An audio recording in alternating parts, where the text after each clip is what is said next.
Hello everyone, and welcome to another game of World of Warships. Today's replay is from Choppy Seas, and he's in a Weimar, a tier 7 German cruiser.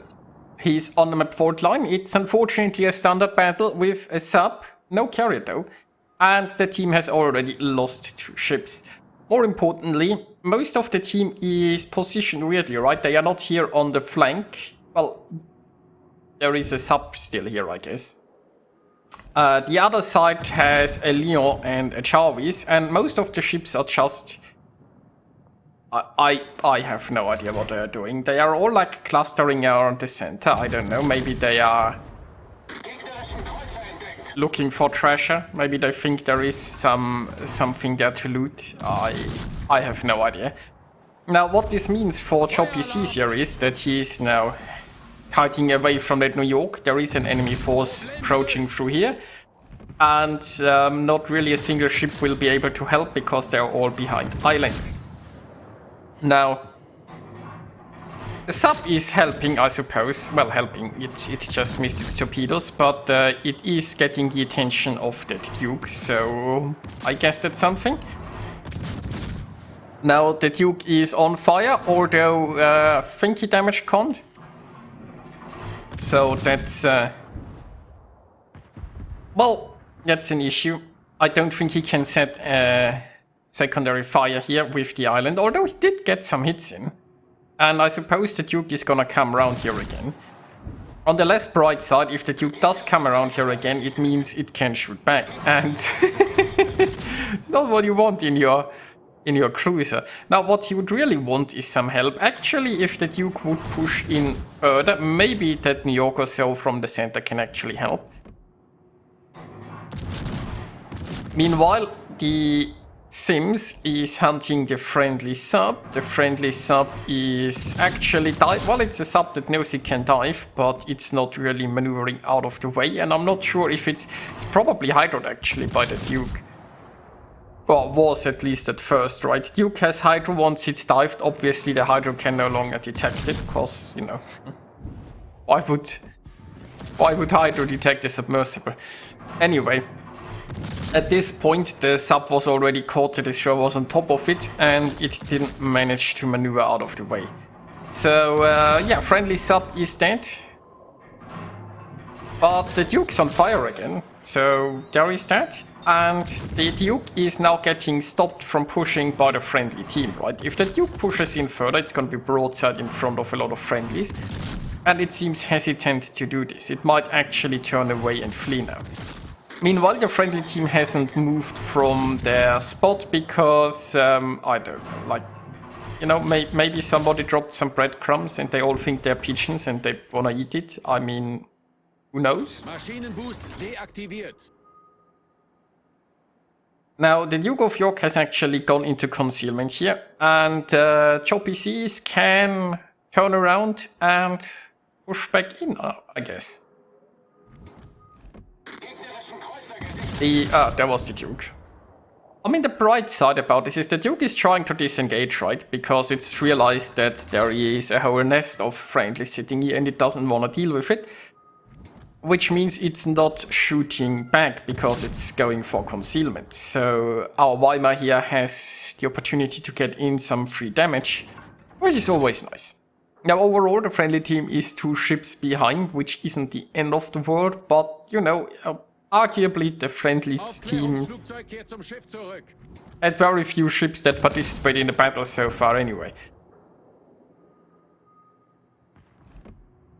Now the Duke is re-engaging, and it's busy shooting somebody else. So maybe another fire? There you go, there is another fire. Which is about the only good thing happening right now, so, you know, there is that.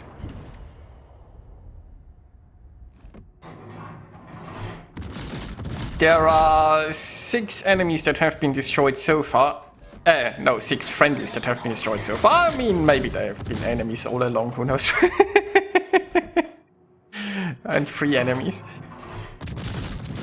In a surprise move, some friendly ships have realized how movement works, so they are now going to push in a little bit there. I mean, and Indianapolis doesn't have torpedoes, so that could even work. Of course, they are in a full crossfire with like the Congo here, the Belarus, the Maya, the Cesare, so, you know,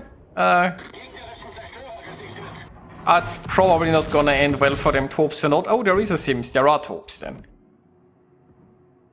Meanwhile, though, the Duke is slowly getting whittled down. We'll see this as a slight upside. Well, on the other bright side, Choppy Seas has seen very little attention from the enemy team, despite the fact that he's been open water gunboating all this time. So, you know, it could have been worse, I guess.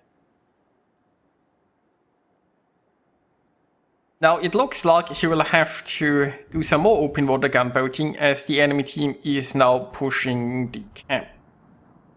And he really needs to defend. This Cesare is about to enter. There's Asturias here kiting away. The Pepsi is coming back. The Fuso is... well, dead.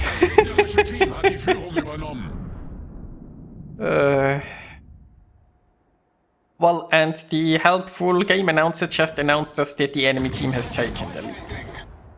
Which is equally sad and hilarious. Like, I mean, I don't know who programmed when these announcer messages are coming, but they were just a massive troll, weren't they?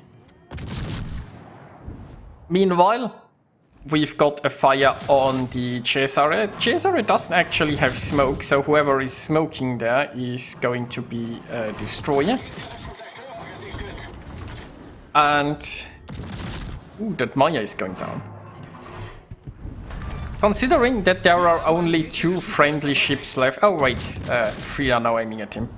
Was just thinking that Choppy Seas is actually pretty lucky with so little attention on him, but half of the remaining ships are aiming at him, and that probably includes the bigger ones like this Cesare. And whatever is shooting him from the rear there, probably the Belarus. Oh no, wait, the Cesare has decided to shoot the Asturias instead. I mean, it's 2 cruisers, so I suppose the enemies might just go with whoever they think shows more broadside, or they have pointed at turrets at currently. Now the problem, of course, is there is somebody camping that's not detected, like the Icarus and the Sims, presumably. And that means if they keep shooting the Cesare, right, they are obviously getting that slowly down, but the cap's still being flipped. Now it's 6 against 2, which means the cap getting flipped is only part of the issue. The other part is that they are facing overwhelming odds, and they are just 2 squishy cruisers. Now both of them are getting closer to the cap though, knowing that they will have to stop it, because even though the enemy has the advantage on ships, they might just cap it out for safety reasons. If I were a destroyer in there, I'd definitely not run out of the cap just to stop myself from winning. Maschinenboost deaktiviert. Now the good news, I suppose, is the enemy Congo is still pretty far behind, so the cruisers might actually be able to find those CDs. Or, well, there is at least one in there. We also don't know where the sub is, mind you. There is an enemy sub that has never been spotted in this entire game. Which could mean that it's very good or that it's utterly useless, I guess. We're gonna find out which of the 2. Okay, so they found the Icarus, and they got an interrupt in just in time to stop this game from being lost. Okay, there is more fish coming. And there is also the... how is it actually called? Valeris? I've probably mispronounced the ship at least 5 times already. I'm terribly sorry about it. But anyway, it's apparently also the HMS Bathtub with double B. Well, this bathtub is about to sink, it looks like, and also So far, the Asturias is mostly just tanking everything. I mean, it makes sense for the enemy team to focus one ship, but they are apparently not capable of sinking even one of the cruisers. Good news for the friendlies, there goes another enemy. Now, JPCs has exactly one hydro charge left. And he's probably gonna need that soon. I think that Asturias was hydroing there earlier, so it's probably why Weimar isn't hydroing himself. And... oh, the Icarus is barely floating. There we go, we've got the Icarus. Now, despite that impressive defense that our two cruisers have put up here, there is still an enemy majority around. And now comes the Hydro, where he already found some torpedoes going for the Asturias. Now he's actually undetected here, that's nice. It also means that the sub, like, the destroyer is inside the smoke. Why is the sub, right? You'd expect the sub to be doing some detecting here. And oh, the sub's actually here now, and the Congo has arrived as well. Now things are getting dicey. Okay, so the sub's at the surface, it's not even periscope depth. That would have made sense if it did some detecting, right? But why isn't it diving now? Okay, so it's a sub that doesn't know it can dive. Well, I mean, you know, diving is a very complicated concept, and nobody would ever expect the submarine to be capable of such things, right? So if you play a submarine, I guess it's, yeah. Okay. Now that silliness aside, there is Sims. And ooh, yeah, he can dodge the torps, nice. Now he can launch some of his own torps against the Congo, expecting the Congo to slow down and go more nose in, so I would have probably launched similarly. There is still one launcher ready though, so he can hopefully get close and get off the second launcher. He's also trying to... yeah, there is one torpedo. Oh, he's... damn it, he's turning too much. He doesn't have torps ready on this side. He might be contemplating the ram. Ram could actually... well, they need to sink the Sims as well, so he's decided to not go for the ram. And he's getting away with it for now. There is a damage con. He needs to sink that Sims. Meanwhile, the battleship is getting low, right?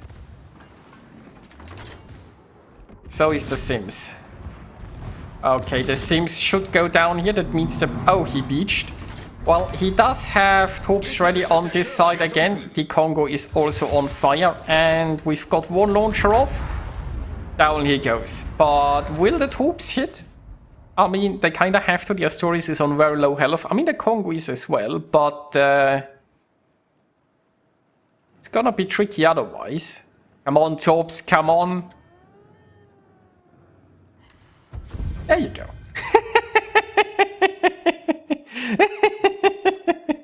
Well, JPCs finished that off quite nicely and slightly dramatically. And oh boy, that was a close one. That was also some pretty impressive defense there. A Kraken was unleashed in the process, and the Asturias helped a lot. I mean, the Asturias did a lot of the tanking, which allowed JPCs to get in a lot of the damage. And with their powers combined, they really turned this one around. I'm not sure what the enemy did there in the end. But it wasn't an awful lot, was it? So, there you go. I hope you guys enjoyed watching this. Good job, JPCs. That was a great battle. Thanks for sending it in. And I'll see you guys next time.